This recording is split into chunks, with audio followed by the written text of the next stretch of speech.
Start करते हैं आज की क्लास को।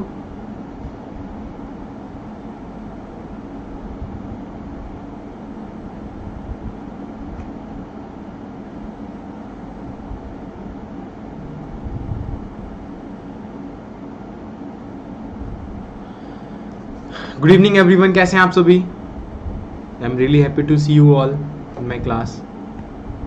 आज हमारा एक नया कोर्स स्टार्ट होने वाला है, सीक्वेंस एंड सीरीज। और ये जो कोर्स है बहुत ज़्यादा बेनिफिशियल है क्योंकि इसमें मार्क्स बहुत इजीली ग्रैब हो जाते हैं, मतलब बहुत आसानी से आप अपने नंबर बना सकते हो इसमें, है ना। और ये ऐसे टॉपिक हैं जो कि आपको हेल्प करते हैं कहीं ना कहीं आपकी रैंक को कम से कम, ज़्यादा नहीं तो 300 से 400 रैंक को इम्प्रूव करने का। इस टॉपिक से जितने भी क्वेश्चंस आते हैं वो 100% करेक्ट होते हैं। Thank you so much, thank you so much, thank you so much. मैं उम्मीद करता हूँ मेरा पढ़ाना आप सभी को बहुत अच्छा लग रहा होगा, आपको बहुत अच्छे से समझ में आ रहा होगा। जो भी मैं आप लोगों को पढ़ा रहा हूँ, जो भी मैं आप लोगों को सिखा रहा हूँ, आप बिल्कुल अच्छे से सीख रहे होंगे सब कुछ। टोटल कम से कम 15 दिन मान के चलो, लेकिन 15 दिन में ये होगा कि 16वें दिन आप लोग इतने ज़्यादा एक्सपर्ट हो चुके होंगे, यहाँ पर एक क्वेश्चन गलत नहीं होगा, ठीक है ना। तो मज़ा आ रहा है पढ़ने में सभी को? बताइए, सभी को पढ़ने में मज़ा आ रहा है? एक एक कंसेप्ट अच्छे से समझ में आ रहा है सभी को? एकदम क्लैरिटी ऐसी होनी चाहिए ना कि जब एग्ज़ाम में बैठो तो एग्ज़ाम में आपको कॉन्फिडेंस होना चाहिए कि हाँ, इस बार का एग्ज़ाम तो हम ही फोड़ेंगे।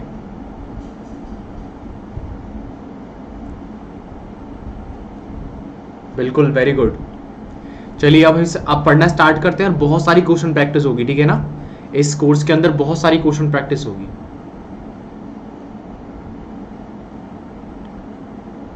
चलिए स्टार्ट करते हैं सीक्वेंस ऑफ रियल नंबर से।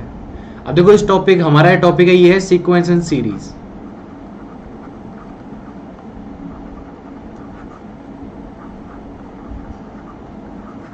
अब सीक्वेंस और series both are different things, मतलब दोनों की दोनों डिफरेंट चीजें हैं, ठीक है। आज सबसे पहले हम पढ़ेंगे सीक्वेंस ऑफ रियल नंबर्स।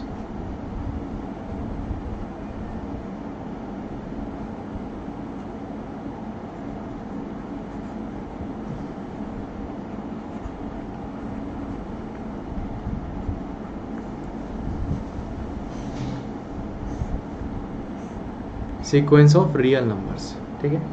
देखो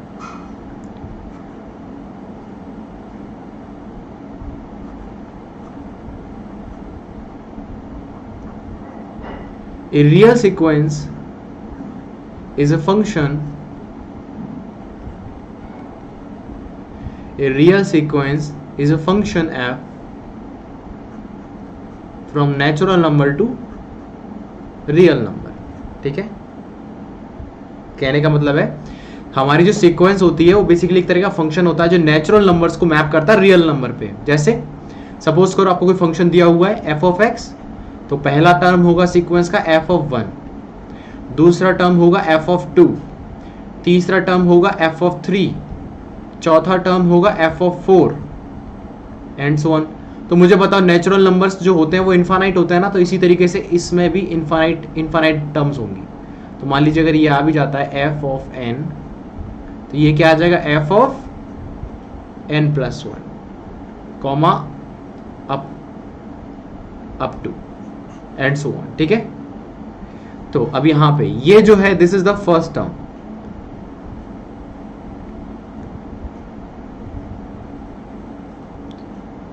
this is second term,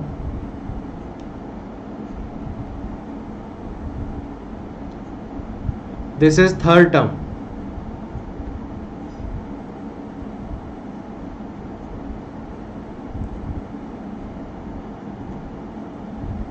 this is fourth term, this is nth term, this is n plus 1th term। बताइए यहां तक चीजें क्लियर हैं? अब देखो इसको लिखने का तरीका ये भी होता है, f ऑफ 1 को मैं a1 भी लिख सकता हूं, तो इसका मतलब क्या है, first term, second term, third term, fourth term, nth term n plus 1th term. बताइए क्लैरिटी है यहां तक?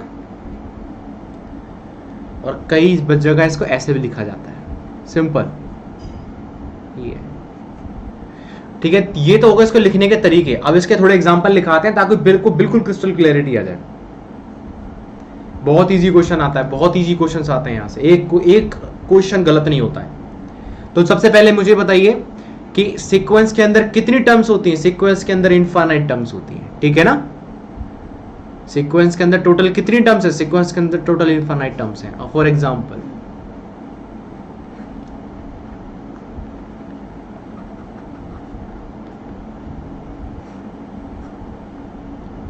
एग्जांपल सबसे पहले आ जाता है ये n। तो इसका मतलब क्या है? This is your function. इसको ऐसे मान के चलो f of n is equal to n। तो आप यहां रखोगे क्या? 1 रखोगे सबसे पहले, f ऑफ 1। तो ये आ जाएगा क्या? 1, फिर 2, फिर 3, मतलब n की वैल्यू रखनी है 1 2 3 4 एंड सो ऑन। बताइए कोई दिक्कत परेशानी? ठीक है ना? ये मैं आपको लिखने का तरीका सिखा रहा हूं। नेक्स्ट, सपोज करो आपने लिखा n स्क्वायर, तो इसको कैसे लिखेंगे? 1 square, 2 square, 3 square, 4 square, up to infinity. बताइए ठीक है ना? Yes, everything is very important, ठीक है ना, जो मैंने वहां पढ़ा है। चलो मुझे बताइए यहां ये क्लियरिटी है? अगर मान लीजिए आपको सीक्वेंस इस तरीके लिखी आ जाती है 1/n, तो आप क्या करोगे? पहले n की जगह 1 रखोगे, तो ये सिंपल 1, फिर 1/2, फिर 1/3, फिर 1/4 अप टू इंफिनिटी। ठीक है, फिर n/1 + n। बताइए, तो यहाँ सबसे पहले n की वैल्यू को क्या रखते हैं बताओ? f of 1। This is your function f of n is equal to n/1 + n। तो यहाँ पे फर्स्ट टर्म आ जाएगी, तो 1/2, 2/3, 3/4 अप टू इंफिनिटी। बताइए किसी को अब देखो, अगर यहाँ पे मान लीजिए 1 आ जाता है, सपोज करो इफ दिस इज योर 1, तो एक बात बताओ, इसका मतलब क्या है? इसका मतलब है f ऑफ n की वैल्यू आप क्या ले रहे हो? कांस्टेंट टर्म ले रहे हो। इसका मतलब n की वैल्यू कुछ भी रखो, ये 1 ही रहेगा। तो फर्स्ट टर्म भी 1 रहेगी, सेकेंड टर्म f ऑफ 2 की वैल्यू भी 2 रहेगी, f ऑफ 2 की वैल्यू 1 रहेगी, f ऑफ 3 की वैल्यू भी 1 रहेगी, बिकॉज मुझे यहाँ दिख गया कि यहाँ पे जो फंक्शन आ रहा है मेरा, this is the constant function. तो n की वैल्यू कुछ भी रखूं, दिस इज ऑलवेज 1 1 1 1 1। बताइए यहां तक बिल्कुल क्लियरिटी है ना सभी को? एक बात याद रखना, इस कोर्स का देखो, चलो आज मैं आपको एक कहना आपके भले की एक बात बताता हूँ। कभी भी आप कोई क्लास करो ना, तो कोशिश करो उसे लाइव पढ़ने की। जैसे मान लीजिए आप जितने बच्चे लाइव पढ़ रहे हैं, लाइव पढ़ लिया आपने, फिर उसके बाद क्या है? आपको सिर्फ रिवीजन ही तो करना है, फिर उसके बाद आपको जरूरत ही नहीं है मोबाइल या लैपटॉप खोलने की या यूट्यूब चलाने की। तो कोशिश करना सारी की सारी क्लासेस आप लाइव की लाइव अटेंड कर सको, ठीक है? अब देखो नोट,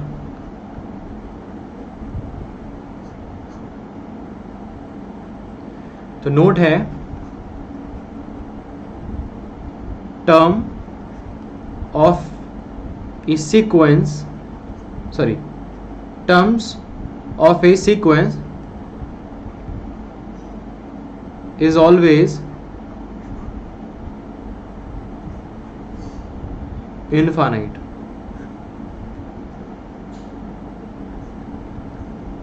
क्लैरिटी है यहाँ पे? Terms of A sequence is always infinite. तो मुझे बताइए क्या सीक्वेंस का बिल्कुल बेसिक समझ में आ गया? सीक्वेंस क्या होती हैं, कैसे लिखी जाती हैं? अब आगे बढ़ते हैं, ठीक है ना? मेरा कोई बर्थडे नहीं है आज, है गलत फहमी हुई है आपको, पढ़ाई में ध्यान लगाओ। चलो आगे बढ़ते हैं। अब अगला टॉपिक है रेंज ऑफ ए सीक्वेंस। अब यहाँ एक और वर्ड आता है कि रेंज क्या होती है सीक्वेंस की।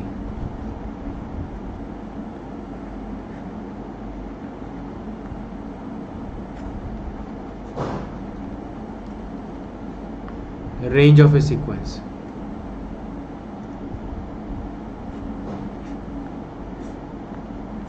Okay, thank you Ajay. देखो रेंज का मतलब क्या था? अच्छा मुझे बताओ फंक्शन में रेंज क्या थी? बताओ फंक्शन में रेंज वो थी जो फंक्शन वैल्यू हमारी, जो फंक्शन वैल्यू अटेन करता था, समझ रहे हो, जो फंक्शंस की वैल्यू जो आती थी बेसिकली मैपिंग के बाद, जो जो हमें नंबर्स मिलते थे उनको एक सेट के अंदर रख देते थे और वो हमारी रेंज हो जाती थी। मतलब जो जो फंक्शनल वैल्यू आती थी उन सबको एक सेट के अंदर रख देते, उस सेट को हम क्या बोलते थे, रेंज बोलते थे। अब मुझे यहाँ पे पूछा गया रेंज ऑफ सीक्वेंस, तो रेंज ऑफ सीक्वेंस क्या होता है देखो, तो late an be a real sequence, कि an be a real sequence, then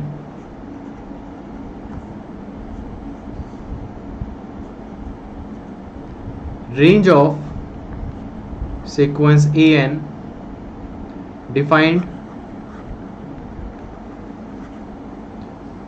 by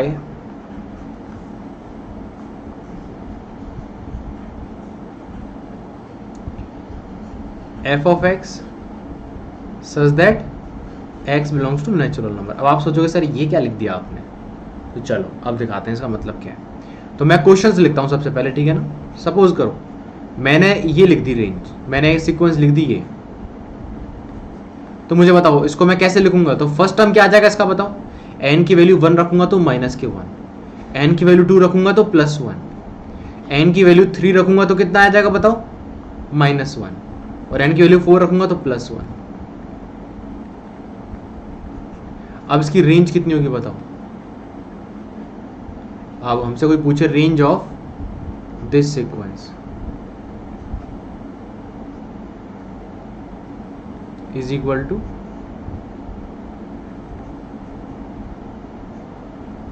-1 +1।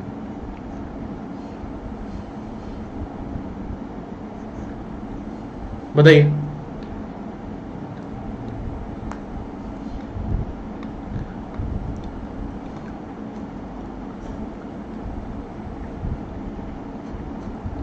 चलिए बताइए, यहां तक चीजें क्लियर है। तो रेंज में कितने एलिमेंट आएंगे, +1 -1। तो रेंज ऑफ सीक्वेंस कितनी हुई है। अब मान लीजिए आपको ये दे दिया किसी ने 1/n, तो इसको कैसे लिखोगे बताओ। इसको लिखेंगे ऐसे 1, 1/2, 1/3, 1/4। अब कोई आपको इसकी रेंज लिखने को कहेगा तो इसकी रेंज क्या आएगी बताओ, रेंज ऑफ दिस क्या आ जाएगी बताओ। अब आप देखो सीक्वेंस लिखता हूं तो मैं इस तरीके का साइन लगाता हूं, समझो, सीक्वेंस लिखता हूं तो मैं इस तरीके का साइन इस्तेमाल कर रहा हूं, जबकि रेंज के लिए क्या होता है बताओ,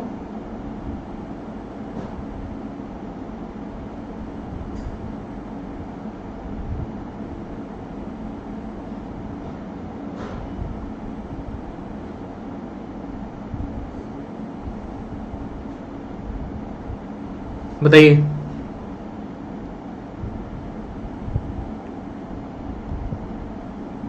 एक मिनट रुकिए,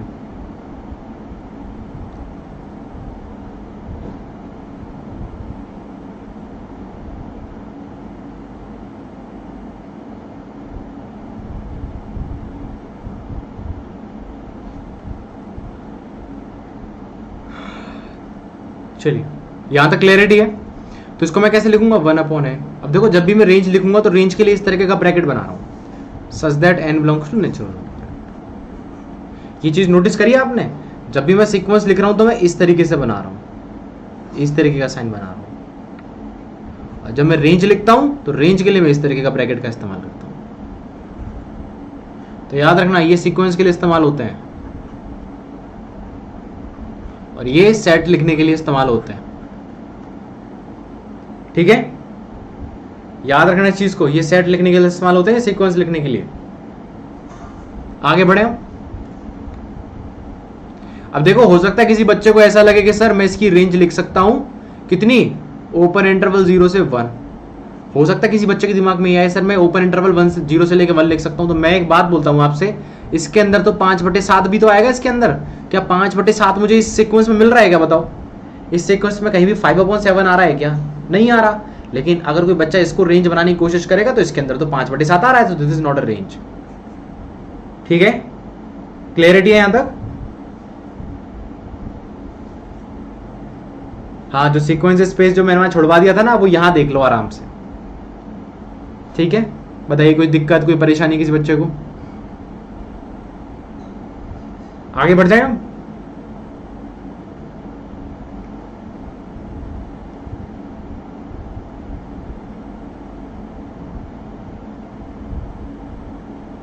चलिए नेक्स्ट।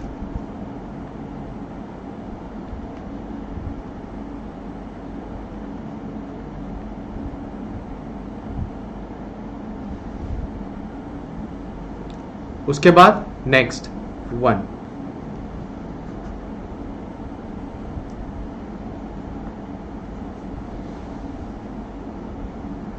ये कितना आ जाएगा? 1 1 1 1 1। यहां तक क्लैरिटी है? बताइए, यहां तक क्लैरिटी है? तो अब आपको कोई कहेगा भाई इसकी रेंज पता करो, कि रेंज ऑफ दिस कितनी होगी? सिंगलटन 1। समझ में आ रही है रेंज कैसे लिखी जाती है? बताइए बताइए, सबको समझ में आ रहा है रेंज कैसे लिखी जा रही है यहां पे?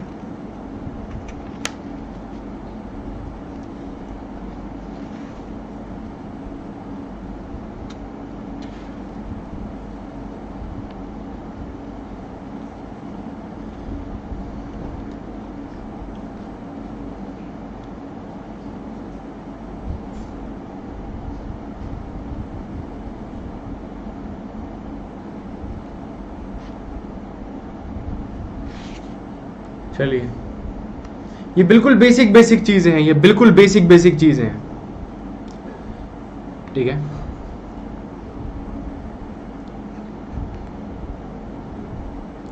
बताइए। अब नेक्स्ट आगे बढ़ते हैं। ठीक है, नेक्स्ट आगे बढ़ते हैं। चलिए एक सीक्वेंस में लिखिए, ऐसे भी लिख के दिखाते हैं। मान लीजिए पहला 1 2 3 1 2 3 1 2 3, मान लीजिए इस तरह की सीक्वेंस आ रही है। ठीक है, मान लीजिए आपकी सीक्वेंस कुछ इस तरीके की आ रही है, फिर इसको कैसे सॉल्व करोगे आप? तो इसकी रेंज क्या होगी बताइए? रेंज ऑफ दिस सीक्वेंस कितनी होगी बताइए? Very good, 1 2 and 3। सीक्वेंस कुछ भी हो सकती है आपकी, ठीक है ना? सीक्वेंस किसी भी तरीके की हो सकती है।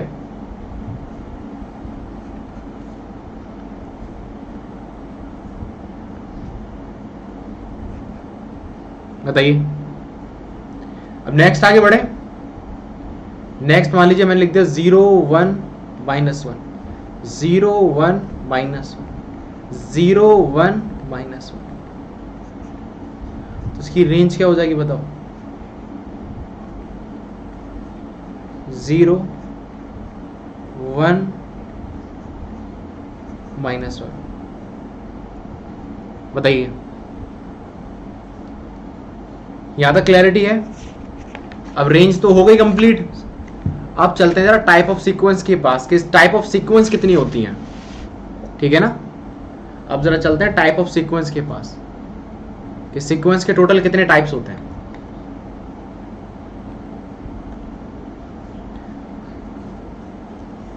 सबको मजा आ रहा है ना पढ़ने में? किसी को दिक्कत परेशानी तो नहीं है? Types of sequences.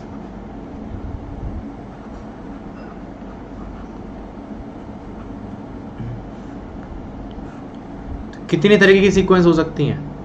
ठीक है, तो नंबर 1 कांस्टेंट सीक्वेंस।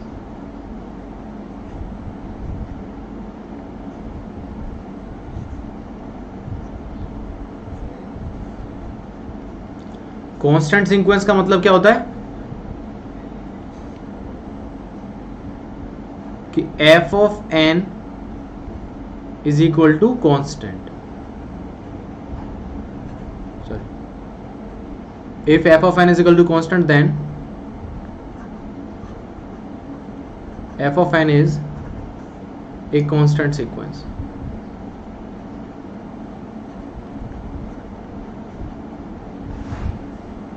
क्लैरिटी यहां तक बताइए। इसका एग्जाम्पल देख लीजिए, 1 1 1 and so on, 2 2 2 and so on, 0 0 0 and so on. ठीक है, बहुत सारे एग्जांपल्स हो सकते हैं, बहुत सारे एग्जांपल्स हो सकते हैं। ठीक है, आगे बढ़े हम, आगे बढ़े। हाँ ठीक है, मतलब इसको कैसे लिखेंगे, इसको ऐसे लिखेंगे,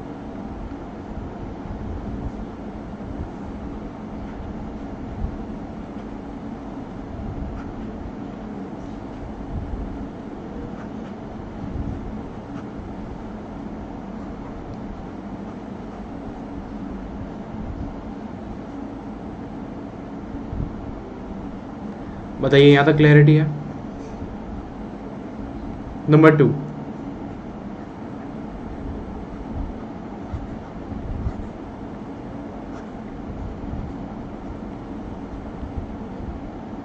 बाउंडेड सीक्वेंस और f is बाउंडेड, ठीक है ना, for all n belongs to natural number. Natural number को कुछ इस तरीके से बनाते हैं, ठीक है।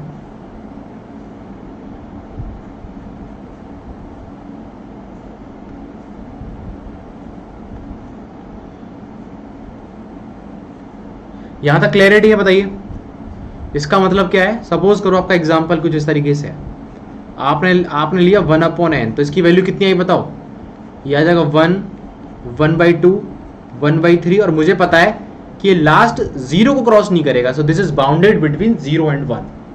ठीक है, जैसे मान लीजिए किसी ने लिख दिया -1/n, तो पहला क्या आ जाएगा -1 -1/2 -1/3 एंड सो ऑन। और मुझे पता ही है -1 और 0 के बीच में बाउंडेड है, ठीक है। और मान लीजिए फिर किसी ने लिख दिया n, तो इसकी वैल्यू कितनी हो जाएगी 1 2 3। अब भाई ये तो इन्फिनिटी पे चला गया, so this is not a bounded, this is not a bounded sequence, ठीक है। या फिर किसी ने ये लिख दिया अभी, किसी ने लिख दिया अभी आपको इसमें, मान लीजिए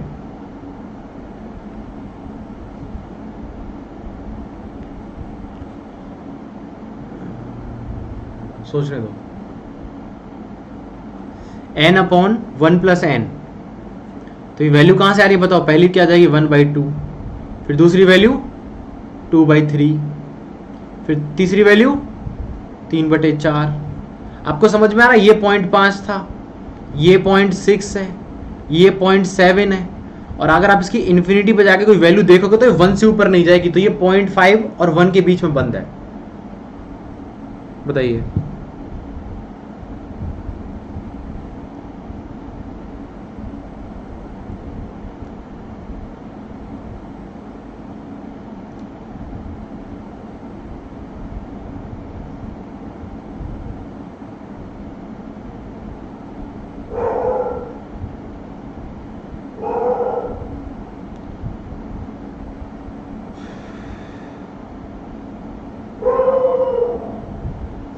चलिए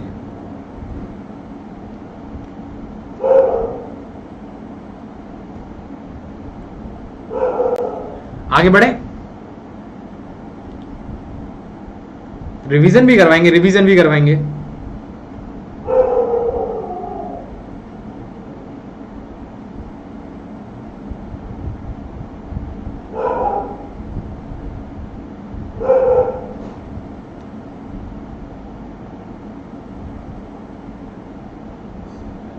चलिए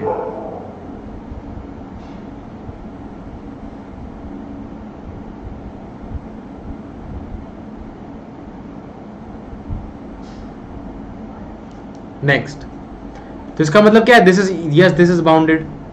फिर अगला क्या होगा नीतीश सर, बाउंडेड थोड़ा और डिटेल में। बाउंडेड का मतलब होता है आपकी जो सीक्वेंस है वो दो नंबर्स के बीच में बाउंड होनी चाहिए। जैसे मुझे पता है ये सीक्वेंस किसके बीच में बाउंडेड थी, बाउंडेड बिटवीन 1 एंड 0। ये सीक्वेंस 1 और 0 के बीच में बाउंडेड है, तो ये बाउंडेड हो गई। ये सीक्वेंस बाउंडेड बिटवीन -1 एंड +1, ये वाली सीक्वेंस ये अनबाउंडेड हो गई, तो इसलिए मैंने इस पे क्रॉस लगा दिया, दिस इज अनबाउंडेड। क्यों? क्योंकि +1 से स्टार्ट हुई और खत्म कहां पे हो रही है? इन्फिनिटी पे हो रही है।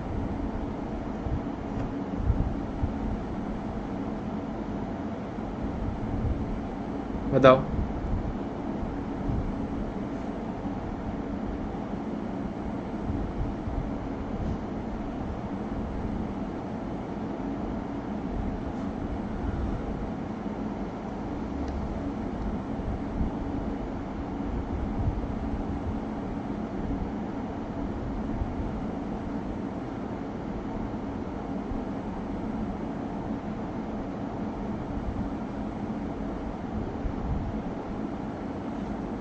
चलिए आगे बढ़ते हैं, ठीक है, आगे बढ़ते हैं। सॉरी, ये वाला किसके बीच में बाउंडेड था? ये है बाउंडेड बिटवीन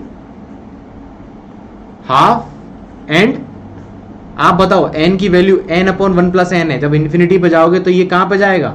मुझे बताओ, limit n tends to infinity, n/1 + n कहां जाएगा बताओ? तो मुझे पता ऊपर नीचे n कॉमन लूंगा तो ये 1 पे जाएगा, तो ये हाफ और 1 के बीच में बाउंडेड है। तो अभी आपको समझ में आ रहा है बाउंडेड किस तरीके से हम देख पा रहे हैं? बताइए। इंटरवल नहीं आएगा तिशा, इंटरवल नहीं आएगा, इंटरवल नहीं आएगा।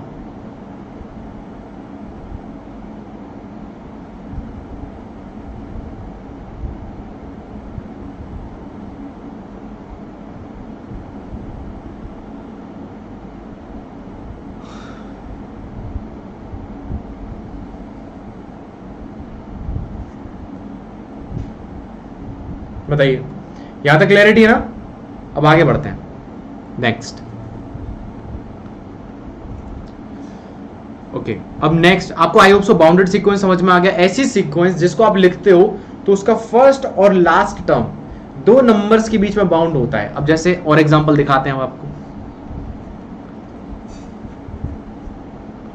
तो मान लीजिए किसी ने ये लिख दिया, सपोज करो -1 की होल पावर n, ठीक है ना? सपोज करो किसी ने ये लिख दिया -1 की होल पावर n लिख दिया, ठीक है? तो ये कितना है बताओ? -1 1 -1 1 एंड सो ऑन। तो this is bounded between +1 and -1।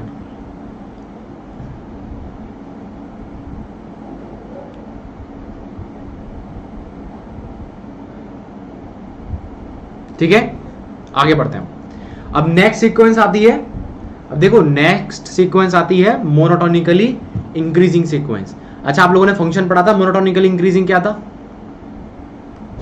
मैंने कल क्लास में पढ़ाया था मोनोटोनिकली इंक्रीजिंग फंक्शन। तो मोनोटोनिकली सीक्वेंस वहीं से आती है, monotonically increasing sequence.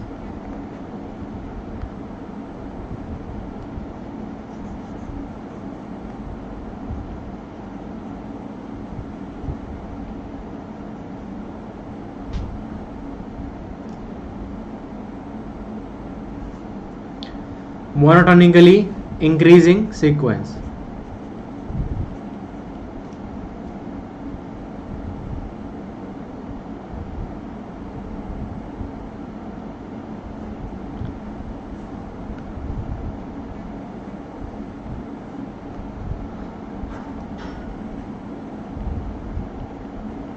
Monotonically increasing sequence, ठीक है। अब इसमें क्या होता है? तो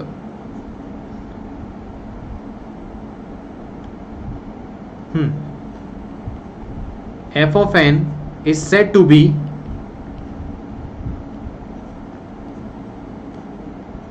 monotonically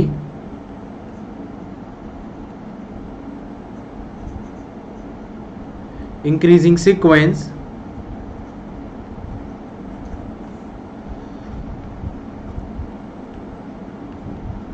कि f of n is said to be monotonically increasing sequence if f of n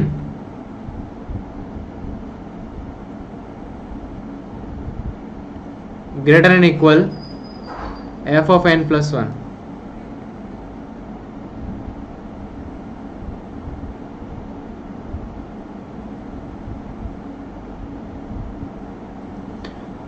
for all n belongs to natural number. इसका मतलब क्या है, आप समझ रहे हो? मतलब n और n+1 के बीच में जो रिलेशन होगा वो कौन सा होगा? f of n is less and equal.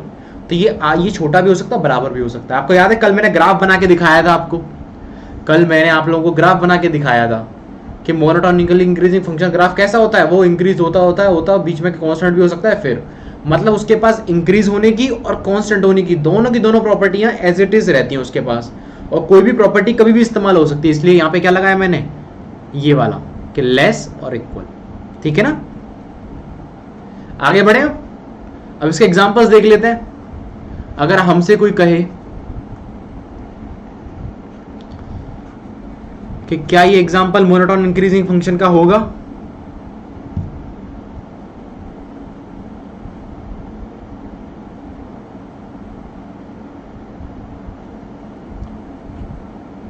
One 2 3 4 5 6 up to infinity. यहां तक क्लैरिटी है? फिर n स्क्वायर, ये क्या हो जाएगा बताओ? 1 2 स्क्वायर 3 स्क्वायर 4 स्क्वायर 5 स्क्वायर, है ना, एंड सो ऑन। बताइए यहां तक क्लैरिटी है? बताइए गाइस, यहां तक क्लैरिटी है? तो this is monotonically increasing sequence. अब कोई बच्चा मेरे से कहे सर मान लीजिए मैंने 1 लिख दिया यहाँ पे, तो ये क्या है? 1 1 1। तो क्या ये मोनोटोनिकली इंक्रीजिंग सीक्वेंस है? ऑफ कोर्स है, क्योंकि मैंने आपको बताया था मोनोटोनिकली इंक्रीजिंग का मतलब हो गया इसके पास इक्वल कांस्टेंट होने की और इंक्रीज होने की दोनों प्रॉपर्टियां होती हैं। तो ये कांस्टेंट वाला भी मोनोटोनिकली इंक्रीजिंग में काउंट होगा। और अगर मान लीजिए कोई मेरे को इस तरह की सीक्वेंस बना के दे देता है कि 1 2 2 3 3 3 4 4 4 4, समझ रहे हो? 1 एक बार आया, 2 2 टाइम्स, 3 3 टाइम्स, 4 4 टाइम्स। मैं देख रहा हूं ये इंक्रीज होता जा रहा है, लेकिन बीच बीच में कांस्टेंट भी हो रहा है। तो ये इस तरह की सीक्वेंस भी अपने आप में मोनोटोन इंक्रीजिंग सीक्वेंस होगी। ये बात कितने बच्चों को समझ में आ रही है बताइए?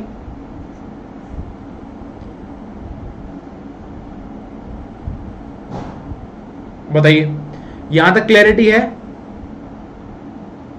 यहां तक फुल क्लैरिटी है ना आप लोगों को, किस तरीके से यहां पर हम चीजों को कैरी फॉरवर्ड कर रहे हैं। अब आगे बढ़ते हैं। ये मोनोटोन इंक्रीजिंग हो गया। अब चलते हैं जरा स्ट्रिक्ट इंक्रीजिंग पे, ठीक है ना, नंबर 4।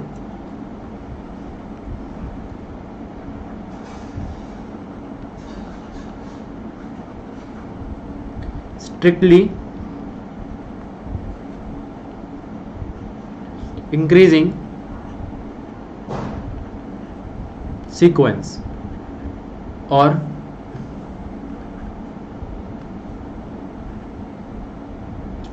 चलिए स्ट्रिक्टली इंक्रीजिंग सीक्वेंस पे आते हैं। तो ये क्या होती हैं?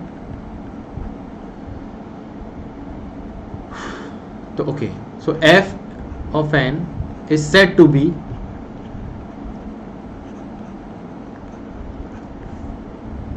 strictly increasing sequence if f of n is greater f of n+1 for all n belongs to natural number। बताइए यहां तक क्लैरिटी है? बताइए। नोट्स सफिशिएंट है? बुक्स की जरूरत होगी मैं खुद बता दूंगा। नोट सफिशिएंट है। बुक्स चाहिए आपको क्वेश्चन प्रैक्टिस के लिए, वो मैं बता दूंगा, डोंट वरी। बताइए मुझे यहां तक क्लैरिटी है? तो इसमें क्या होगा, अब इसमें देखो इक्वलिटी गायब है, तो इसका मतलब इसके एग्जांपल्स कुछ ऐसे होंगे कि लगातार इसको क्या होना पड़ेगा? इंक्रीज होना पड़ेगा। जैसे मान लीजिए n है, तो yes this is strictly increasing 1 2 3 4 5 up to infinity. या फिर n स्क्वायर हो गया, ये कितना हो जाएगा बताइए? ये हो जाएगा कितना? 1 2 square 3 square 4 square 5 square and so on. ये क्या हो जाएगा बताओ? अगर n क्यूब लगा देता हूं तो ये क्या बन जाएगा? नहीं, चलो एक और क्वेश्चन का एक और दिखाते हैं यहाँ पे। सपोज करो मैंने मान लिख दिया -1/n, तो ये कितना हो जाएगा बताओ?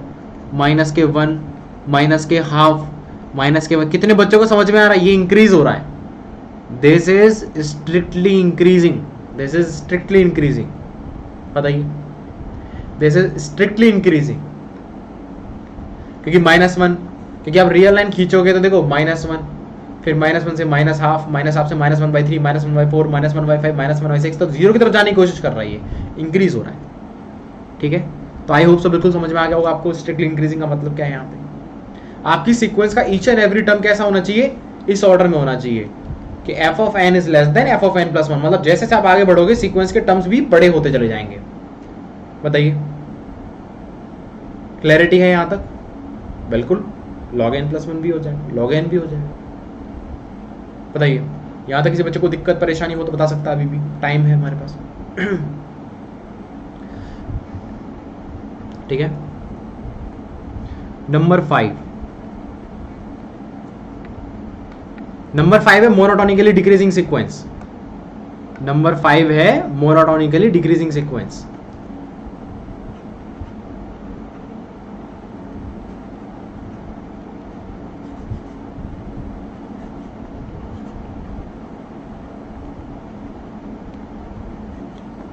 मोनोटोनिकली डिक्रीजिंग सीक्वेंस, तो इसमें क्या है कि सीक्वेंस है f(n) is said to be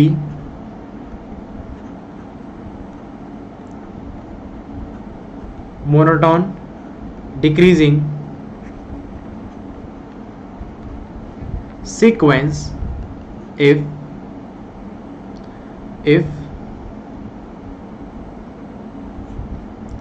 f is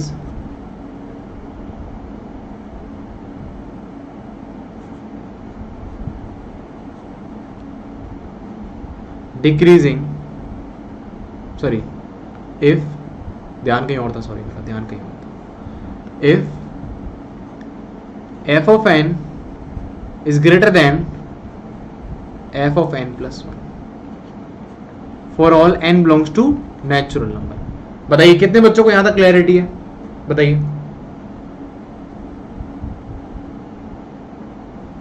बिल्कुल स्ट्रिक्टली इंक्रीजिंग में आ जाए? नहीं, स्ट्रिक्टली इंक्रीजिंग में नहीं आएगा, नहीं कमल।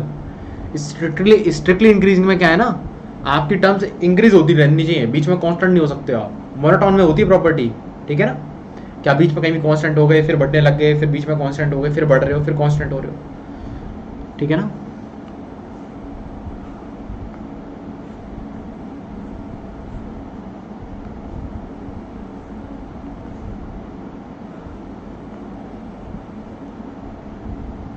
बताइए, यहां तक क्लैरिटी है सभी बच्चों को?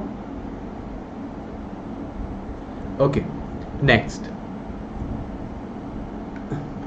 अब मोनोटोनिकली डिक्रीजिंग, अच्छा इक्वालिटी हो आएगी, इक्वालिटी आएगी, इक्वालिटी, क्योंकि मोनोटोन है ना, मोनोटोन में इक्वालिटी आ जाती है। क्वेश्चन देख लो, माइनस के n, तो -1, -2, -3 एंड सो ऑन, 1/n हो गया, तो 1, 1/2, 1/3, 1/4 एंड सो ऑन। 1 हो गया, 1, 1, 1 एंड सो ऑन। -1 हो गया, ये भी, क्योंकि मुझे पता है कांस्टेंट होने की प्रॉपर्टी है मोनोटोन के पास। अगर मोनोटोन वर्ड कहीं भी दिख जाए तो समझ जाना फंक्शन के पास कांस्टेंट रहने की भी एक प्रॉपर्टी है, कि बीच में कहीं भी कांस्टेंट हो सकता है, बीच बीच में कहीं भी कांस्टेंट हो सकता है, या फिर हो सकता है थ्रू आउट पूरा का पूरा कांस्टेंट फंक्शन हो जाए, ठीक है। लास्ट में -n², तो ये क्या आ जाएगा बताओ? -1, -4, -9, -16, -25 एंड सो ऑन।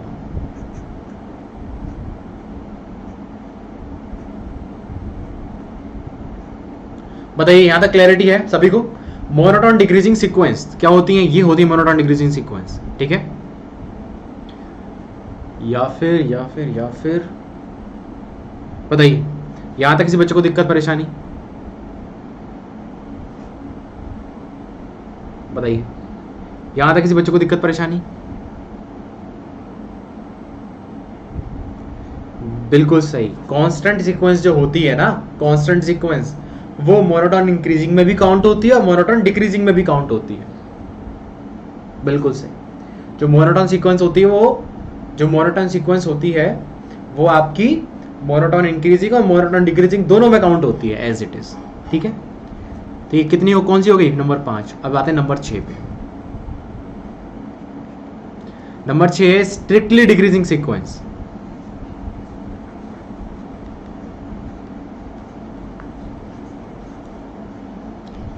स्ट्रिक्टली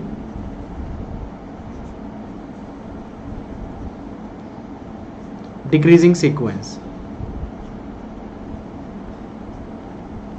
इसका मतलब क्या है? f of n is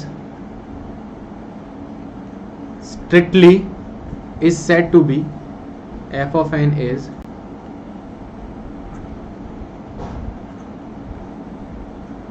said to be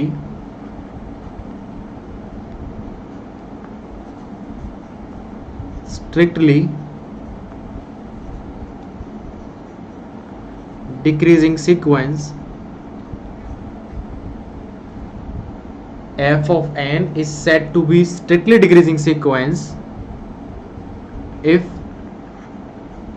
f of n is strictly greater than f of n plus 1 for all n belongs to natural। ये है। अब स्ट्रिक्टली डिक्रीजिंग को कैसे देखेंगे? तो देखो ऐसे, माइनस के n, तो इसका कितना आ जाएगा वैल्यू बताइए? माइनस के 1, माइनस के 2, माइनस के 3 एंड सो ऑन। या फिर 1 upon n, 1/2, 1/3 and so on. या फिर 1 + 1 अपॉन n, कितना हो जाएगा बताइए? 1 + 1 = 2, फिर 1 + ½ 1 + 1/3 एंड सो ऑन। किसी को कोई दिक्कत परेशानी बताइए? ये सारे के सारे कैसे हैं? ये these are strictly decreasing sequence. बताइए। हाँ बिल्कुल, ये भी ले सकते हो, ये भी हो जाएगा। -1, -4, -9, -16, -25 एंड सो ऑन। ठीक है, अब यहाँ पे अगर आपने किसी ने लेने की कोशिश करी, सर मैं तो -1 ले रहा हूँ, कांस्टेंट सीक्वेंस, -1, -1, तो ये आपकी स्ट्रिक्टली नहीं होगी। This is not your strictly decreasing sequence. Is that thing clear? This is not a strict decreasing sequence. तो आपको ये मिटाना पड़ेगा। क्यों? क्योंकि स्ट्रिक्टली डिक्रीजिंग सीक्वेंस में क्या होता है? रिलेशन f कि जैसे जैसे टर्म्स आगे बढ़ते हैं टर्म्स छोटे होते चले जाते हैं, तो कांस्टेंट सीक्वेंस तो इसमें फिट नहीं होगी। मुझे बताइए कितने बच्चों को समझ में आ गई ये सीक्वेंसेस के टाइप? बताइए। फिर एक आता है, चलो अभी के लिए तो इतना ही, ठीक है ना? अभी के लिए तो इतना ही।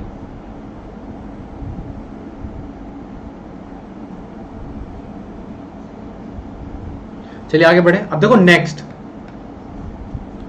नोट। अब मैं यहां पे कुछ नोट लिखवा रहा हूं, उसे थोड़ा ध्यान से देखना, ठीक है ना?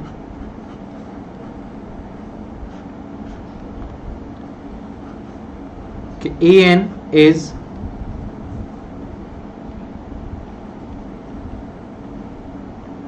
monotonically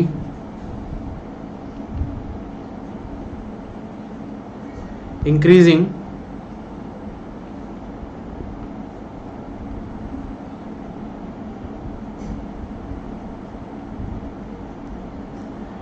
या फिर इसे ब्रैकेट में लिख दूं monotonically decreasing.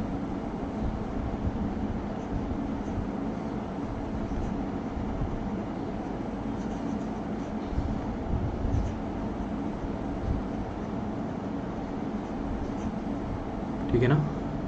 If an is monotonically increasing, ठीक है ना, डिक्रीजिंग, और मैंने ब्रैकेट में लिखा है monotonically decreasing sequence. if and only if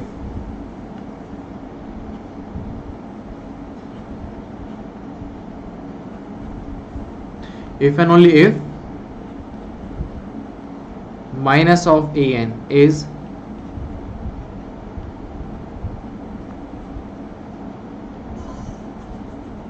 monotonically decreasing,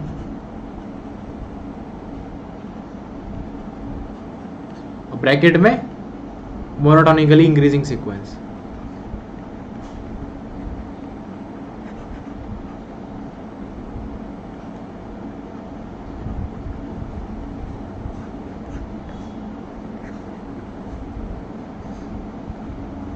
clarity है? बताइए बताइए मुझे, यहां तक आप सभी को क्लैरिटी है एकदम अच्छे से? Because this part is really really important.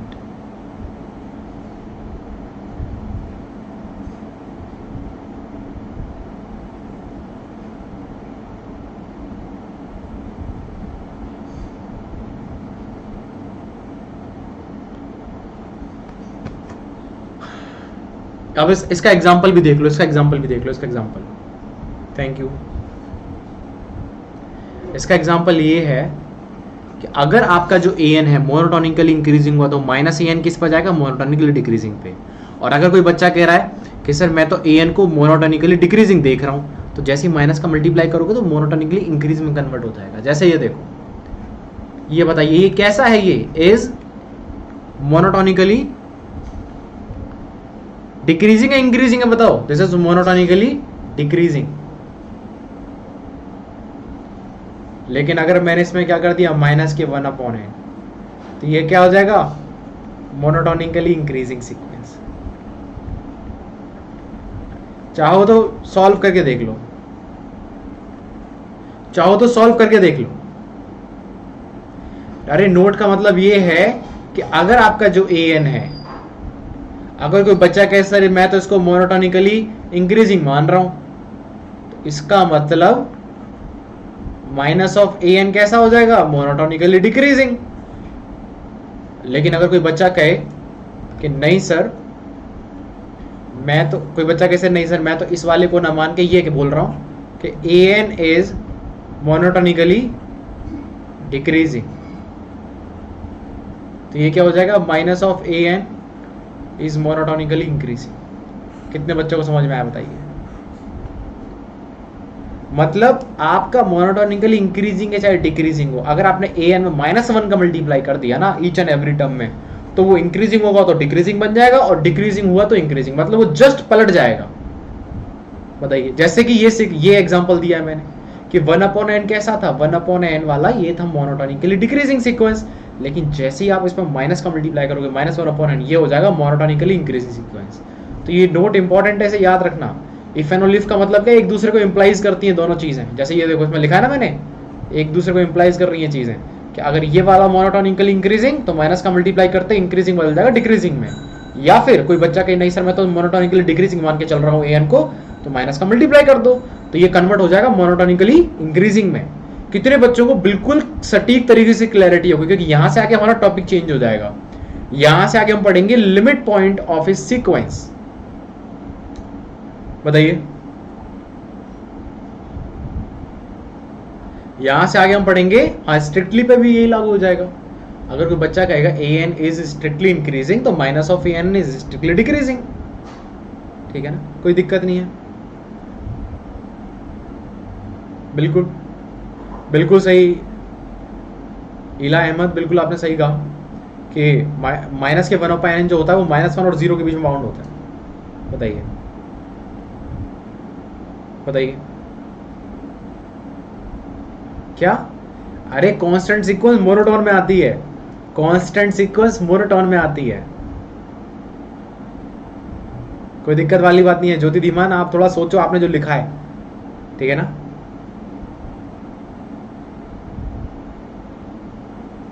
चलो अब यहां से आगे थोड़ा, अब तो यहां से आगे आज ही पढ़ना है कल पढ़ना है? बताओ.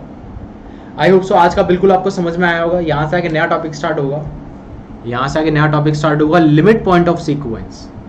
अब ये है इंपॉर्टेंट. आज जो कराया वो तो वार्म अप था, असली काम तो ये आएगा कि limit point of A sequence, limit point of A sequence, हमारे यहाँ की लाइट चली गई है,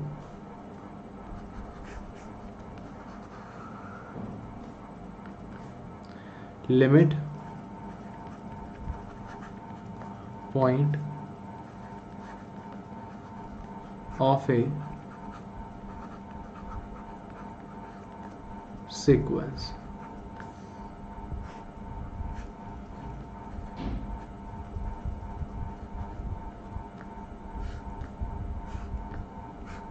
बताइए लिमिट पॉइंट ऑफ सीक्वेंस। नहीं, इसके लिए नई नोटबुक बनाइएगा आप, ठीक है ना, प्लीज आप सभी इसके लिए नई नोटबुक बनाना, ज्यादा नहीं, 100 पेज चल जाएंगे, 100 पेजेस, क्योंकि जब ये टॉपिक खत्म हो जाएगा तो क्वेश्चन प्रैक्टिस के लिए भी तो चाहिए ना, तो 100 पेज की एक नोटबुक बना लेना, ठीक है ना, 100 पेजेस की एक नोटबुक बना लेना, क्योंकि इसमें बहुत सारी क्वेश्चन प्रैक्टिस करेंगे। और मैं दावे से कह सकता हूं जब आप इस कोर्स को खत्म कर लोगे ना, तो यही वो टॉपिक होगा जो आपकी रैंक इंक्रीज करने में आपको काम आएगा। मतलब जहां आप आईआईटी रोपर जैसी किसी आईआईटी में जा रहे होगे ना, तो ये टॉपिक होगा जहां से आपने गेन किए हुए नंबर आपको आईआईटी बॉम्बे, कानपुर, दिल्ली जैसी जगह में पहुंचाएंगे, खड़गपुर, रुड़की। मतलब कहने का मतलब है कि पीछे वाली आईआईटीज, मतलब क्या है, जो जिन रैंक्स की आईआईटीज थोड़ी सी डाउन है ना, जो मतलब जैसे रोपड़ हो गई, पटना, जोधपुर, है ना, तो उन आईआईटीज में अगर आपका सिलेक्शन हो जाता है तो ये टॉपिक ऐसा है, अगर आपने इसके सारे के सारे क्वेश्चन ठीक कर दिए जो कि हो जाते हैं, तो आप वही बच्चा जो कि आईआईटी रोपड़ वाला होता है वो आईआईटी दिल्ली तक का सफर तय कर लेता है, आईआईटी दिल्ली, कानपुर, ठीक है। Thank you so much for your kind wishes. काफ़ी खुशी है मुझे कि आप लोग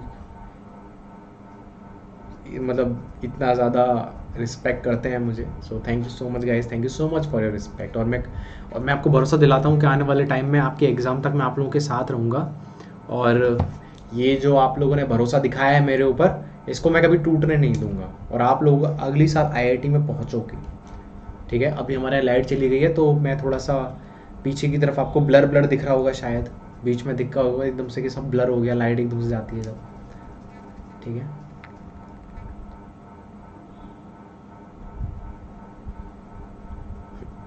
कैलकुलस वाला तो कैलकुलस में करते रहो। ये जो सीक्वेंस एंड सीरीज जो पढ़ा रहा हूँ, इसके लिए नई नोटबुक बनाओ, इसको कैलकुलस वाले में मत डालना, इसके लिए नई नोटबुक बनाओ, बिल्कुल न्यू ब्रांड नोटबुक, ठीक है।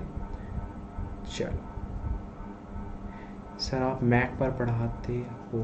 नहीं, मैक पर नहीं पढ़ाता हूँ मैं, MSI का लैपटॉप है मेरा, MSI, मैक पर नहीं पढ़ाता हूँ।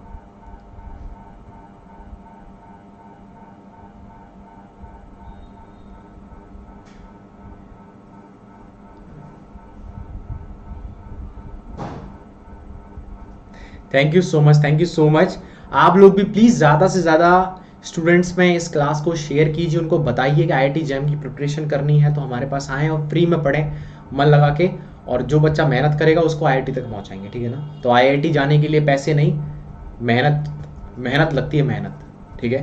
तो बिल्कुल फ्री ऑफ कॉस्ट है ये कोर्स, पूरा का पूरा सिलेबस फ्री ऑफ कॉस्ट पढ़ाया जाएगा, किसी को एक पैसा नहीं देना है। अगर आपको इन्वेस्ट करना है तो अपना टाइम, अपनी मेहनत, अपना डेडिकेशन, सिर्फ वो, ठीक है, ताकि नेक्स्ट ईयर आप लोग आईआईटी पहुंच जाओ। रिवीजन भी करवाऊंगा, क्वेश्चंस भी करवाऊंगा, सब हो जाएगा, सब हो जाएगा, ठीक है। चलिए क्लास 5 बजे स्टार्ट होगा डेली ये वाला। आज मैं इस क्लास को जल्दी छोड़ रहा हूँ, बाकी कल इस क्लास को मैं 1.5 घंटे का लूँगा, ठीक है ना। ये क्लास डेली 1.5 घंटे का हुआ करेगा, और ज़्यादा बड़ा नहीं है इसमें कुछ भी, सब कुछ जल्दी ख़त्म हो जाएगा, ज़्यादा दिन का नहीं है, मुश्किल से 15 दिन में तो पूरा टॉपिक ख़त्म हो जाएगा 15 दिन में। डेली 1.5 घंटे की क्लास होगी जब। चलो तब तक के लिए bye, see you, take care, good night. Sorry good night तो नहीं बोलूँगा, रात को 9 बजे मिलते हैं, ठीक है, बाय।